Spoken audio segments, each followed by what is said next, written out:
উদ্ধত মূর্খের অসহ্য দম্ভ, ক্ষমতার বিরুদ্ধে রাস্তায় নামব। যাদবপুর বিশ্ববিদ্যালয় শুধুমাত্র কেরিয়ার গড়তে শেখায় না, দেশ বিদেশের শিক্ষা প্রতিষ্ঠান, ইন্ডাস্ট্রির জন্য শুধু যোগ্য ব্যক্তি তৈরি করে না, যাদবপুর তার শিক্ষার্থীদের শেখায় নিরপেক্ষভাবে ভাবতে, বিচার করতে।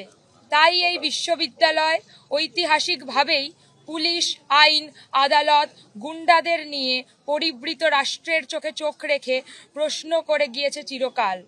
গত 1 মার্চ রাজ্যের শিক্ষামন্ত্রী ব্রাত্য বসুর সামনে অবিলম্বে ইউনিয়ন ইলেকশনের দাবিতে বিক্ষোভ কর্মসূচিতে তৃণমূলের গুন্ডাদের আক্রমণের বিরুদ্ধে প্রতিরোধ যাদবপুরের ঐতিহ্যকেই তুলে ধরে।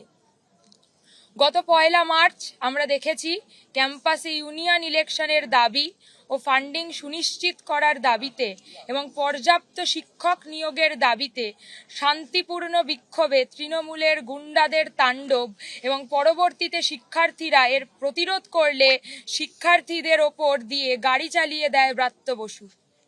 গুরুতর আহত অবস্থায় সাথী ইন্দ্রানুজকে হাসপাতালে নিয়ে যাওয়া হয়। ইন্দ্রানুজ চোখে দেখতে পাবে কিনা বা হাঁটতে পারবে কিনা আমরা জানি না। ব্রাত্য বসুর পর একই ঘটনা ঘটায় অধ্যাপক ওমপ্রকাশ মিশ্র। এই ঘটনার পরিপ্রেক্ষিতে যাদবপুর থানায় শিক্ষার্থীরা তৃণমূলের বিরুদ্ধে আক্রমণ, শ্লীলতাহানি, কুমন্তব্য ইত্যাদির অভিযোগে এফআইআর রুজু করতে গেলে শাসকের দালাল পুলিশ এফআইআর নিতে অস্বীকার করে। এখনও পুলিশ ব্রাত্য বসু এবং তৃণমূলের গুন্ডাদের নামে অভিযোগ জানাতে গেলে নিচ্ছে না। সাথী সাহিলকে পুলিশি হেফাজতে রাখা হয়েছে মিথ্যা মামলা দিয়ে। 18 জনের বিরুদ্ধে মিথ্যা মামলা দেওয়া হয়েছে। অন্যদিকে যে তৃণমূলের গুন্ডারা মারধর করলো শিক্ষার্থীদের, যে ব্রাত্য বসু গাড়ি চাপা দিয়ে চলে গেল, তাদের বিরুদ্ধে কোনো মামলা করা হলো না।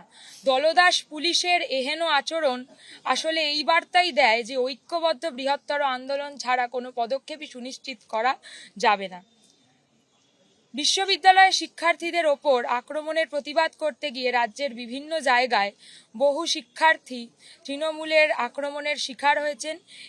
এই সমস্ত সাথীদের প্রতি আমরা পূর্ণ সংহতি জানাই এবং আক্রমণের তীব্র ধিক্কার জানাই। গতকাল আমরা দেখেছি যে আরএসএস এর ছাত্র সংগঠন এবিভিপির কিছু গুন্ডা ক্যাম্পাসে ঢোকার চেষ্টা করে, 4 নম্বর গেটের সামনে ভাঙচুর করার চেষ্টা করে এবং ক্যাম্পাসের নিরাপত্তা রক্ষীদের ওপরে শারীরিক আক্রমণ করে। এই ঘটনাকে আমরা তীব্র ধিক্কার জানাই এবং আশা রাখি লড়াইয়ের ঐতিহ্যকে মাথায় রেখে যাদবপুর প্রতিরোধ গড়ে তুলবে। বিশ্ববিদ্যালয়ের সমস্ত স্টেক হোল্ডারদের প্রতি আমাদের আবেদন জানাই, মিথ্যে মামলায় গ্রেফতার ও অভিযুক্ত এবং তৃণমূল এর গুন্ডাদের হাতে আক্রান্ত সমস্ত সাথীদের প্রতি সংহতি বজায় রেখে পঠন পাঠন অক্ষুণ্ণ রেখে অ্যাটেন্ডেন্স লিপিবদ্ধ করা থেকে বিরত থাকেন।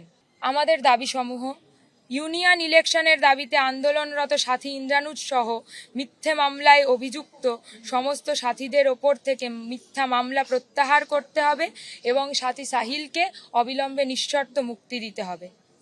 তৃণমূলের গুন্ডাদের হাতে আক্রান্ত সমস্ত আন্দোলনরত সাথীদের চিকিৎসার দায়ভার বিশ্ববিদ্যালয় কর্তৃপক্ষকে নিতে হবে।